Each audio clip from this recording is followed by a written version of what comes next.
Hello friends, welcome to Sandhya mystery cases. இன்னைக்கு நம்ம இந்த வீடியோவில் பார்க்க போகிறது பூனேயில் நடந்த மிகவும் கொடூரமான சீரியல் கில்லர் பற்றி தான். பூனே வந்துட்டு 1975 காலகட்டத்தில் ரொம்பவே அழகான நகரமாகவும் ப்ளஸ் கல்விக்கு பேர் போன நகரமாகவும் இருந்துச்சு.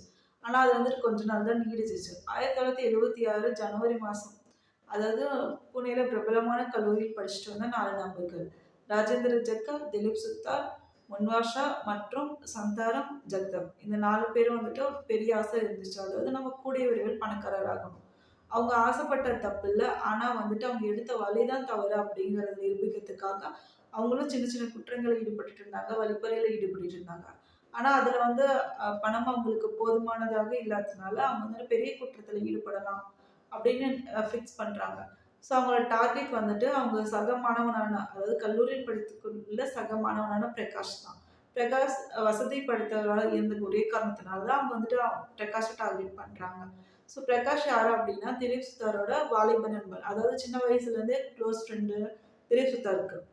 ஸோ திலீப் சுத்தார் வந்துட்டு ராஜேந்திர ஜக்கல் கேங் வந்து என்ன சொல்கிறாங்கன்னா திலீப் சுத்தார்கிட்ட, நீ வந்துட்டு அவன் ஃப்ரெண்டாக்குற மாதிரி அதாவது க்ளோஸ் ஆகி இந்த இடத்துக்கு வான்னு சொல்கிற மாதிரி வா, அங்கே வந்து நம்மளோட பிளானை எக்ஸிக்யூட் பண்ணலாம். ஸோ இதுதான் அவங்களோட ஓவரால் பிளானாக இருந்துச்சு.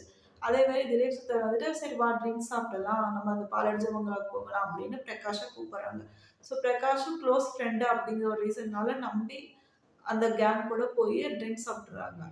ஸோ அளவுக்கு அதிகமாக கொடுத்ததுனால பிரகாஷும் மயங்கி விழுந்துடுறாங்க. அதுக்கப்புறம் வந்துட்டு ராஜேந்திர ஜெகல் தனியாக வந்து அவங்க அப்பா அம்மாட்ட சொல்கிறாங்க, இப்படி அவங்க பையனை வந்துட்டு நாங்கள் கடத்தி வச்சுருக்கிறோம், எனக்கு 25,000 காசு வேணும் அப்படிங்கிறது. ஸோ ராஜேந்திர ஜக்கல் சொன்னதுக்கப்புறம் அவங்க அப்பா அம்மாவும் ஷாக் ஆகுறாங்க. அதுலேருந்து அடுத்த நாள் அவங்க அப்பா வந்து ஒரு நாள் டைம் கேட்டுக்கிறாங்க. அப்போ வந்துட்டு 25,000 கொஞ்சம் பெரிய அமௌண்ட் ரீசனுக்காக ஒரு நாள் டைம் கேட்டுக்கிறாங்க பணத்தை ரெடி பண்ணுறதுக்கு. அதே மாதிரி அடுத்த நாள் பிரகாஷோட அப்பா வந்து போலீஸ்க்கு போயிருக்கிறாங்க. இது வந்துட்டு ராஜேந்திர ஜக்கலுக்கு தெரிஞ்ச ரீசனுக்காக பிரகாஷ் அங்கே இருக்கிற கையினால கொலை பண்ணி, அதாவது கழுத்தை நெரிச்சு கொலை பண்ணி அங்கே இருக்கிற ஒரு லேக்கில் போட்டிருக்கிறாங்க. அந்த லேக்கில் சாதாரணமாக போடாமல் கல்லால் நல்லா இருக்குமா ஒரு வெயிட்டான கல்லால் கட்டி லேக்கில் போட்டிருக்கிறாங்க. என்ன காரணம் அப்படின்னா மிதந்து வராது, ப்ளஸ் அந்த ஃப்ளஷையும் ஃபிஷ்ஷுங்க சாப்பிட்ரும் ஒரு ரீசனுக்காக அவங்க கையை கட்டி லேக்கில் போட்டிருக்கிறாங்க. அவங்க வந்துட்டு நம்ம ஒரு கொலை பண்ணிட்டோன்னு ஒரு குற்ற உணர்ச்சி இல்லாமல் சுதந்திரமாக இருந்திருக்கிறாங்க. ஏன்னா நம்ம போலீஸ் கண்டுபிடிக்கல அந்த ஒரு ரீசனுக்காக. அதுலேருந்து 6வது மாதம் அவங்க ஜோஷி குடும்பத்தை டார்கெட் பண்ணுறாங்க.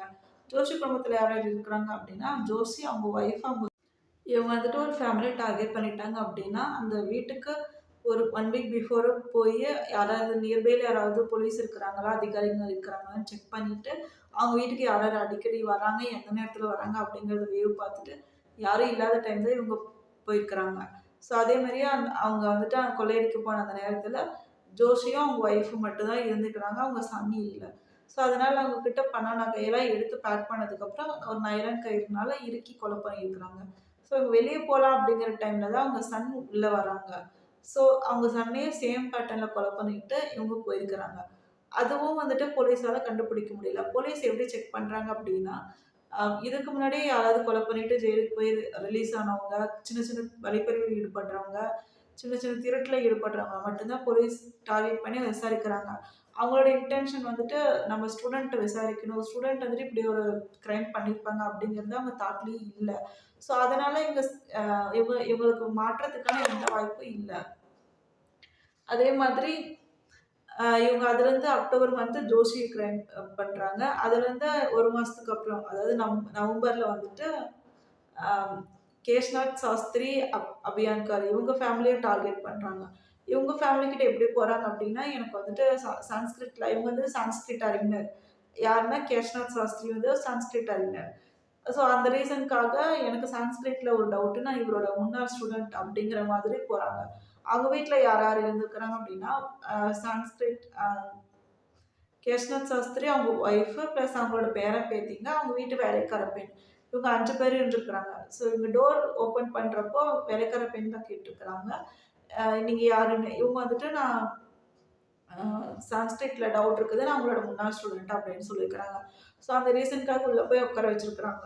அதுக்கப்புறம் தான் தெரிஞ்சிச்சு இவங்க கத்தி எடுத்துட்டு கத்தி முனையில் 4 பேரையும் வந்துட்டு கொலை பண்ணியிருக்கிறாங்க. கத்தியில் கொலை பண்ணலை, கயிறுனால தான் கொலை பண்ணியிருக்கிறாங்க, ஆனால் கத்தியில் மிரட்டியிருக்கிறாங்க. இந்த யார் யாருன்னா, அ வ கேஷ்ணா சாஸ்திரி, அவங்க ஒய்ஃபு, அவங்க பேரன், வேலைக்கார பையன் இவங்க 4 பேரையும் கொலை பண்ணியிருக்காங்க.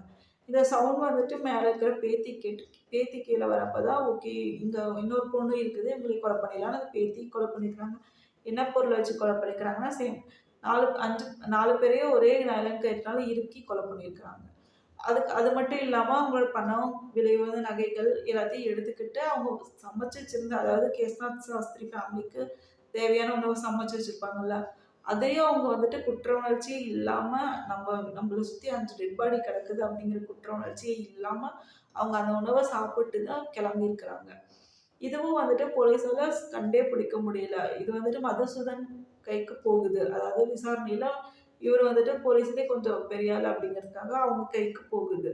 அப்பயும் அவங்களால விசாரிக்க முடியல. இவங்க வந்துட்டு இந்த கிரைமே பண்ணிட்டு, அடுத்தது யார பண்ணலாம் அப்படின்னு சொல்றப்ப தான் அவங்களோட சீனியரான ஜெயந்த் அப்படிங்கிறவங்க ஞாபகம் வருது. இவங்க வந்துட்டு ஒரு ப்ரொடியூசர் பையன். ஸோ கண்டிப்பா இவங்ககிட்ட நெறைய பணம், நகை இருக்கும் அப்படிங்கிறதுக்காக இவங்க அந்த சிட்டிலருந்து இன்னொரு சிட்டிக்கு, அது ஜெயந்த் வாழ்ற ஒரு சிட்டிக்கு போயி, இப்படி வந்துட்டு எனக்கு வந்துட்டு வேலை கிடைக்கல. நான் படிப்பு முடிச்சுட்டேன். ஆனா எனக்கு வேலை கிடைக்கல. எனக்கு ஏதாச்சும் ஏற்பாடு பண்ணி தாங்க அப்படின்னு கேட்டுக்கிறாங்க. ஸோ அவங்களும் வந்துட்டு ஒரு 3 நாள் வெயிட் பண்ணி என் கூடயே தங்குங்க. நான் உங்களுக்கு வேலை ரெடி பண்ணி தரேன். அவங்க போற இடத்துக்குலாம் கூட்டிட்டு போயிருக்கிறாங்க. பீச் ஹவுஸ் கூட்டிட்டு போயிருக்கிறாங்க.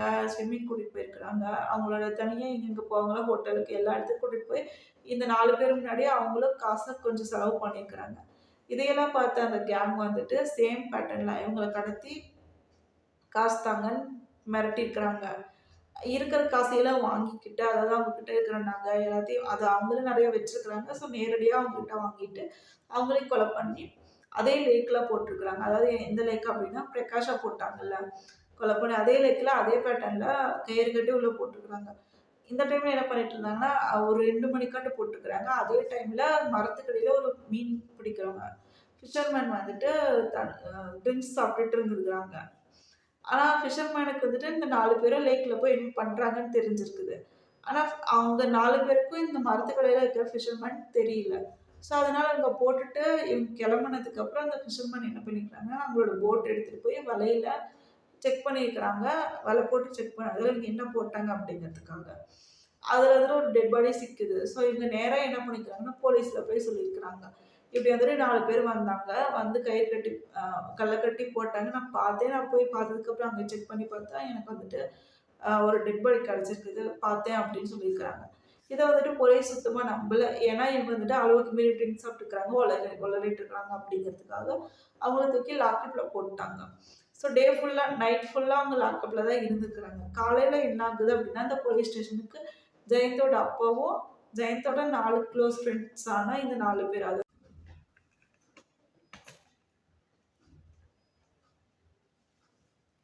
ஸோ போலீஸ் ஸ்டேஷனுக்கு காலையில வந்துட்டு இந்த 4 பேரும் பிளஸ் ஜெயந்தோட அப்பாவும் வராங்க. யாருன்னா ராஜேந்திர ஜக்கல், திலீப் சுத்தார், முன்வர்ஷா மற்றும் சந்தாராம் ஜக்தப். இவங்க 4 பேரும் வந்துட்டு என் ஃப்ரெண்ட்ஸ காணோம்னு இவங்களும், என் பையன காணோம்னு ஜெயந்தோட அப்பாவும் வந்து கம்ப்ளைண்ட் பண்றாங்க. இவங்க கொஞ்சம் அதிகமா வாய்ஸ் ரைஸ் பண்றாங்க. நீங்க என்ன போலீஸு? என் ஃப்ரெண்ட்ஸ கண்டுபிடிக்க முடியாம நீங்க என்ன பண்றீங்க? அதாவது அப்பதான் கம்ப்ளைண்ட் குடுக்கவும் வந்திருக்கிறாங்க. அதே மாரி வாய்ஸ் அதிகமா ரைஸ் பண்றாங்க. இந்த வ இ இதனால வந்துட்டு லாக்கப்ல இருந்த அந்த ஃபிஷர்மேனுக்கு காது கேட்குது. என்ன அங்க சவுண்ட் அப்படிங்கிறதுக்காக. ஸோ அவங்க எட்டி பார்க்குறப்ப தான் அவங்களுக்கு பெரிய ஷாக். நைட் வந்து 4 பேரு இவங்க தானே காலையில இங்க ஸ்டேஷனுக்கு வந்திருக்கிறாங்க அப்படின்னு. ஸோ இவங்க கிளம்புனதுக்கப்புறம் பொறுமையா ஃபிஷர்மேன் வந்துட்டு போலீஸ்ட்ட சொல்லியிருக்கிறாங்க. நைட்டு நான் பார்த்த 4 பேரும் இவங்க தான் வந்துட்டு ஒரு டெட் பாடிய வந்துட்டு கல்லால கட்டி இதில போட்டுருக்காங்க. லேக்ல போட்டுருக்காங்க அப்படின்னு. ஸோ சந்தேகமான போலீஸ் லேக்ல போய் செக் பண்ணிக்கிறாங்க. அங்க ஜெயந்தோட டெட் பாடி இருந்திருக்குது. பிளஸ் ஜெயந்தோட டெட் பாடியான அட்டாப்சி ரிப்போர்ட் என்ன சொல்லியிருக்காங்கன்னா, கயிறுனால கழுத்த இறுக்கி கொலை பண்ணி தான் எங்க லேக்ல போட்டுருக்காங்க அப்படின்னு. ஸோ இதனால சந்தேகமான போலீஸ் இதுக்கு முன்னாடி 2 கிரைமே இதே மாதிரி தான் நடந்திருக்குது. இதே பேட்டர்ன்ல தான் கயிறுனால இறுக்கி போட்டுருக்காங்க அப்படின்னு செக் பண்ணினாங்க. ஸோ வந்துட்டு 4 பேரையும் ஸ்டேஷனுக்கு கூப்பிட்டு, அதாவது உங்க ஃப்ரெண்ட்ஸ் தானன்னு கண்டுபிடிங்கன்னு ஸ்டேஷனுக்கு கூப்பிட்டு 4 பேரையும் தனித்தனியா விசாரிக்கிறப்ப தான் தெரிஞ்சுச்சு. இந்த கிரைமா வந்துட்டு ஒவ்வொருத்தரும் ஒவ்வொரு மாதிரி, ஆமா நான் பண்ணுனேன்னு ஒருத்தவங்க இப்ப திலீப் சார்ட்ட என்ன கேட்குறாங்கன்னா, 3 பேரும் ஒத்துக்கிட்டாங்க. நீங்களும் ஒத்துக்கிட்டீங்கன்னா சீக்கிரம் வெளில வந்துடலாம் அப்படின்னு கேட்டுக்கிறாங்க. ஸோ அவங்க என்ன பண்றது, ஃப்ரெண்ட்ஸும் சொல்லிட்டாங்க, நம்மளும் சொல்லி தான் ஆகணும்னு எக்ஸ்ட்ராவோட கிரைம் பண்ணுனது பிரகாஷையும் சேர்த்து சொல்லியிருக்கிறாங்க. இவங்க கேட்டது ஜோஷியோட ஃபேமிலி, சாஸ்திரி ஃபேமிலி தான் கேட்டுக்கிறாங்க. ஆனா திலீப் சுத்தார் என்ன இருக்கிறாங்கன்னா, நாங்க பிரிகாஷன் தான் சேம் பட் பண்ணியிருக்கிறோம். எங்கள சீக்கிரமா விடுதலை பண்ணிருங்கிற மாதிரி பேசியிருக்கிறாங்க. ஸோ இதனால ஷாக்கான போலீஸ் 4 பேரையும் உள்ள போட்டுட்டாங்க. பிளஸ் இந்தியாவிலேயே 4 பேரையும் ஒரே நாள்ல தூக்குல போட்டது வந்துட்டு இவங்க 1983 நவம்பர் மாசம் இவங்க 4 பேருக்கும் தூக்கு தண்டனை கிடைச்சு வழக்கு நிரூபிக்கப்பட்டது. இவங்க 4 பேருக்கும் தூக்கு தண்டனை கிடைச்சிருச்சு. 1987 இந்த வழக்கு வந்துட்டு 1978ல விசாரணையில தெரியுது. 1978லேருந்து அதில வந்துட்டு அவங்கள ஜெயில்ல போட்டிருக்கிறாங்க ஆயுள் தண்டனையில. 1978லேருந்து 1983 வரைக்கும் இந்த வழக்கு போயிட்டு தான் இருந்துச்சு. 1983ல தான் இவங்களுக்கு தண்டனை நிரூபிக்கப்பட்டது. அதாவது தூக்கு தண்டனை. 4 பேருக்கும் 1983 நவம்பர் மாசம் தூக்கு தண்டனை நிறைவேற்றப்பட்டது.